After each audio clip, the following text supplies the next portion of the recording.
Um, this is horrible. This is my third time trying to record this video, and I have made it to the Cody Brundage fight every time. So these are gonna go by quick because I'm now talking about Shauna Bannon versus Nicole Cariani for the third time. But anyway, Screwballs MMA here. Back to talk about some fights. UFC Fight Night. Allen versus Melquizael Costa. Good fight. Co-main's pretty decent. The featured fight is okay because it's going to be a sick finish, most likely. But when we're down here, we're really scraping to the muds. I will watch the Arnold Allen fight and the co-main probably no matter where it lines up with the MVP card on the same day, which I'll break down. Maybe even in the same video, depending how long it takes. But just depending on that, you know what I mean?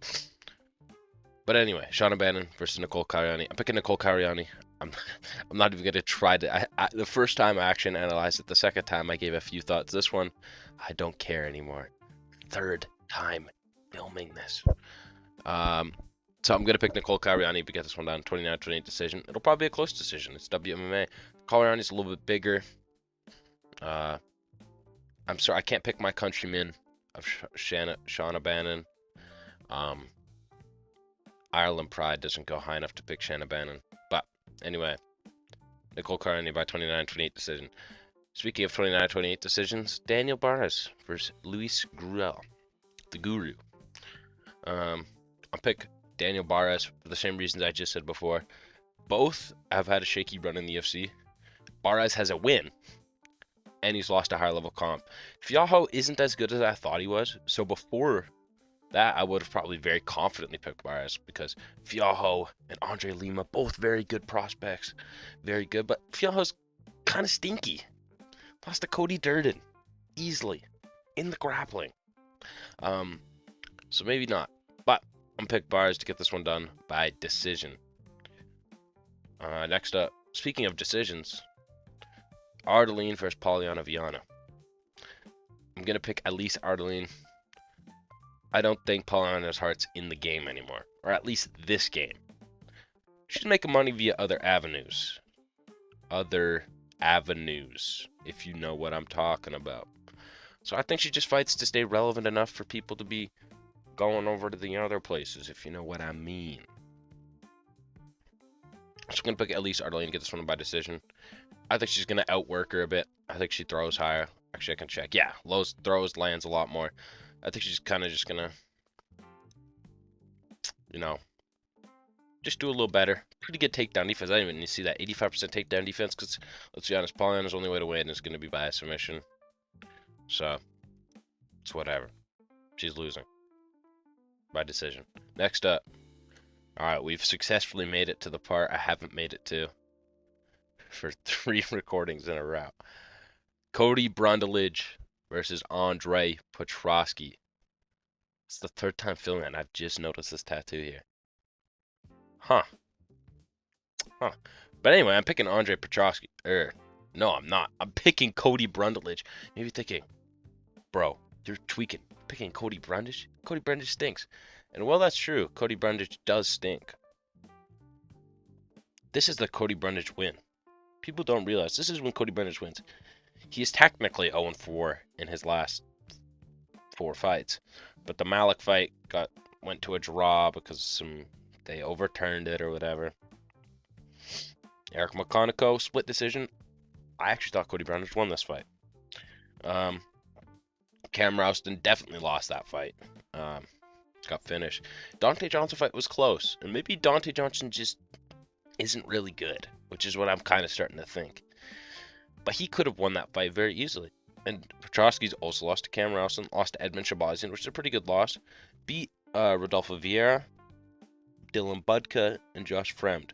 So he actually has wins. But I think you got to finish Cody Brundage to beat him, or you have to just kind of, you're gonna lose a close decision, or you're gonna win a close decision. Cody Brundage is this guy you either finish or you go into a close decision with most of the time. So I think he's faced a little higher comp. So I'm going to pick Cody Brundage to get this one done by split decision. A lot of decisions so far, and it's not going to stop. Ketlin Vieira versus Jacqueline Cavalcanti. Decently high-level WMMA fight. I'm going to pick Ketlin Vieira. I think Ketlin Vieira is actually quite decent for a WMMA fighter in the bantamweight division. 1 second, let me... Sorry. Rehydrating real quick. Tim Welch would be proud. Now, Cavalcanti is on a good run over some decent names. Marna Bueno Silva. It's kind of her biggest win, the thing. Former title challenger Jocelyn Nunez is actually a pretty decent win. Nora Cornell. And I know Vieira's is kind of win one, lose one. She could have won that fight against Dumont. She beat Chasey Tasson pretty easily. Very close fight with Kayla Harrison. Was kind of piecing up Kayla on the feet a little bit. Lost for Kel Pennington. It's not that bad of a loss. And then whatever. So I think it'll be a close decision, but I'm going to lean towards Ketlin Vieira. Faced higher level competition for a longer time. I just think she's a little bit better. So I'm gonna pick her to get this one done by decision. Just a little more clean on the feet, lands a little harder shots, but it's a WMA fight. Could go either way. Next up, Tommy Grant versus Artur Manov. I believe Artur, he got a good... Don't even show these guys' records on here. Artur, what is Artur's record again? I believe he's 7-0. Yeah, he's 7-0, and Tommy Gant is 11-0. I'm picking Tommy Gant to get this one done by submission. He trains with DC, and he has really good wrestling and ground and pound. I think he's gonna land a lot of good ground and pound, and I think Artur's gonna end up giving up his neck or an arm triangle. I just think he's gonna get beat up to the point where he leaves his neck open for something. Late round 1, late round 2, kind of over off of like a very pressured round of ground and pound. I think he's just gonna end up getting this one done by submission. Could be a ground and pound TKO though, but I'm going to say submission. With that being said, Artur does have more power in the hands. I just think Tommy Gant's going to close the distance, land good elbows in the clinch, which he does well as well. So, pick him to get this one done by submission. Round 2. Tuco Tacos versus Ivan Urslan. I'm going to pick Ivo Urslan to get this one done by TKO in round 2. Tuco Tacos isn't great. He has lost a decent level comp in Umar Sai and Navajo Sterling. But Ivo Urslan also lost to Navajo Sterling, and he was bombing him with overhands and actually did quite well. Lost to Jimmy Crute. I don't think that's a bad loss. Jimmy Crute is right outside that top 15. Ian Kutalaba lost. Sometimes that's good, sometimes it's bad. I think he hits a bit harder, and I think he's going to crack Tuco Tacos. I think Tuco Tacos is just way worse on the feet. So, that's kind of all it comes down to. Ivo Urslan by TKO. But they both suck, so it doesn't really matter. Next up, Chaos Williams versus Nikolai Vretnikov. I am going to pick, in this fight, Chaos Williams to get this one done by TKO in round 2.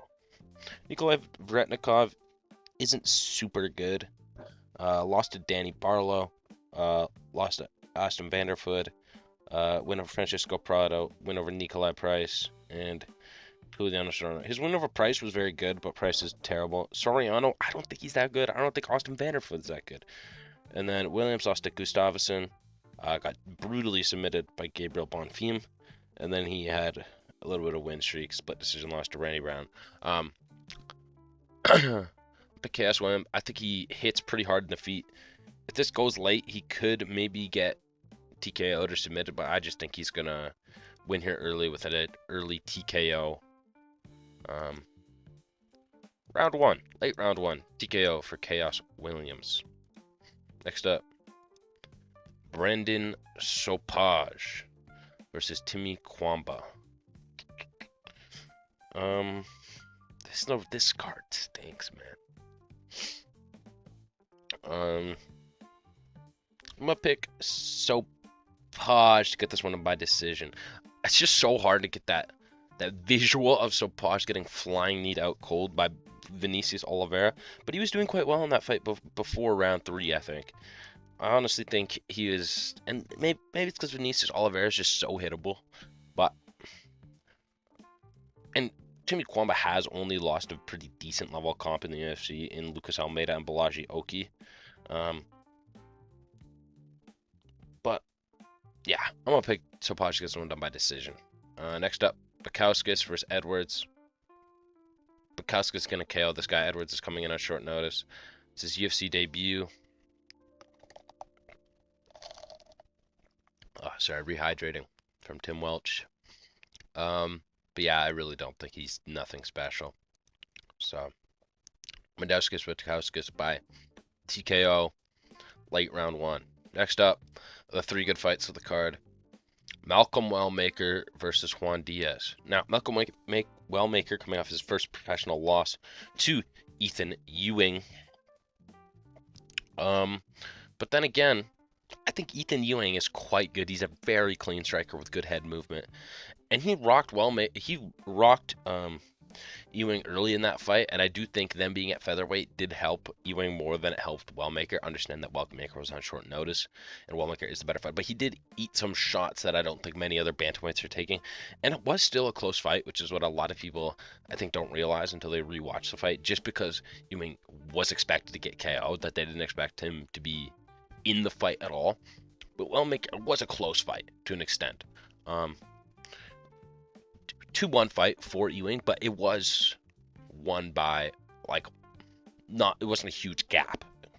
There are clear 29-28s, and there are close 29-28s, and there are close fights. It was in that close 29-28 where, yes, Ewing clearly won the second and third round, but I think it wasn't quite what it was. But Wellmaker has good power in the hands, and he sets up his right hook very well. Obviously, he set it off well off the body kick off Matinho, and then he stepped back on Smotherman, and he stepped back on the guy in the contender series. I'll pull it up. Bramhold. That was one of the contender series where he stepped and threw over the top. So he's quite good.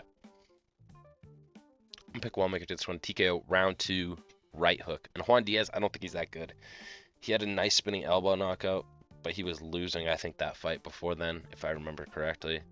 But I think Wellmaker's going to just nuke him with a right hand and send him flat out cold on the canvas. Next up, Doo Ho Choi, coming back for his fight every 2 years. I'm gonna pick Doo Ho Choi to get this one done by TKO in round 3. I think Doo Ho Choi is quite good, and he seems really fast. I know he doesn't look that old. He is 36 now, I believe, so that's not super good to see. And Daniel Santos is coming off a decent win over Ju Yu, but Ju Yu was piecing him up, and he did a little too much showboating and got caught in the chin, not chin. He didn't get caught on the shin. That would have been decent if he got caught in the shin. He got caught in the chin. Very much Anderson Silva style. But Ju Yu fades away with his chin up in the air, so he is open to get countered if he doesn't hit you first. Nate Landwehr, okay win. Nate Landwehr can be tricky, but he just drowned. Bill Arigallo, he beat, and he had a draw to count. That's before that. Literally 7 years ago against Charles Jourdain. So he's not active. A lot of that was due to the military service. And then I believe he got injured last year, which forced him to withdraw from this fight, actually, potentially. I think it was Daniel Santos. But I'll pick Doo Ho Choi to get this one done by TKO round 3. Just kind of, maybe Doo Ho Choi has a good round 1. Santos kind of rallies back in the second. Third round, Choi cracks him, pops off against the fence, kind of pieces him up. Almost kind of like a Tyra Van stoppage, like a little bit longer, but like he kind of hits him with a few good shots, kind of falls into the fence, and they stop it. Next up, the main event. Arnold Almighty Allen versus Melquizael Costa. We gonna be Arnold in it. Arnold within our Allens here. I pick Arnold Allen here by decision. Dangerous fight. But But I think Arnold Allen is quite good, and I think he's a top 5 level fighter in this division. On first watch, I thought he beat Gene Silva when I was watching this fight. I didn't know who won. On rematch, I was like, okay, yeah, Gene Silva clearly won that second and that third round. Not clearly. That second round is close. There is something to say. It is a 5-round fight. Arnold Allen's hands are basically a gold pickaxe from Minecraft. Super quick, super snappy, but he breaks them quite easily. However, in this fight, I think elbows are going to be really helpful for him. Arnold Allen has nice elbows and knees that I think really get underlooked. And it is helpful that he has those, because when he hurts his hands, you can see him start to go to those elbows.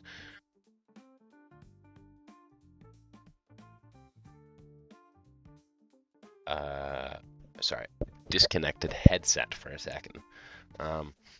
We saw in the Melquizael Costa when he fought Steve Garcia, the elbows gave him a real problem. He got kind of wizard kicked, really butchered with those elbows. But Melquizael Costa makes it close in fights that he doesn't finish. Andre Philly threw himself into a guillotine. That one's kind of just free win. C-Rod fight, razor close. Then again, he's a prospect fighting C-Rod, so maybe that's what it is. And then Julia Rosa, same thing. Prospect fighting Juliana Rosa. Nasty head kick over Morgan Charrier. And I didn't expect him to beat Dan Ige. I thought he was going to lose to Dan Ige. And finishing Dan Ige is very impressive. A nice spinning back kick. He does have good dynamic striking, especially with the kicks. But I think Arnold Allen is good at blocking these kicks. He doesn't really get caught with big shots often. It's normally straight shots down the middle that tend to catch him, and that's not really what Melquizael Costa has. He has decent hooks, really good kicks, and then he's good at mixing and grappling. Mixing and grappling, I don't think is going to be super effective in this fight. We saw Movsar Evloev couldn't really get much grappling off on Arnold Allen. Gene Silva did get a few kind of trips. He would like off balance him and then push him to the ground. Holloway just like Arnold Allen makes it too close with top 3, top 1, top 5 level contenders that I just don't think that Melquizael Costa is at that level. I think he can make it competitive, but I just think Arnold Allen will have a massive speed advantage, especially early. Arnold Allen's hands are so quick. I do think he's going to hurt his hands eventually, so I think the later rounds might be good for Melquizael Costa, like around 4 I could see.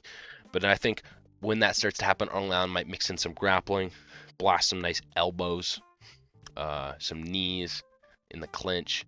And he has a great gas tank. He won round 5 against Holloway, which is really effective. Dropping good elbows. And I just think he's going to be a bit more technical and more polished in the striking. So I'm going to pick Arnold Allen to get this one done. 149-46 scorecard, 248-47 scorecards. Unanimous decision. Good win for Arnold Allen. Unk still got it type of performance. I'm going to be breaking down the MVP card here. Dropping that tomorrow. Or maybe, yeah, we'll drop that one tomorrow. Probably the MVP card predictions. Maybe I'll do a recap on both of them together on Saturday. But that's it for me. See you next one. Bye.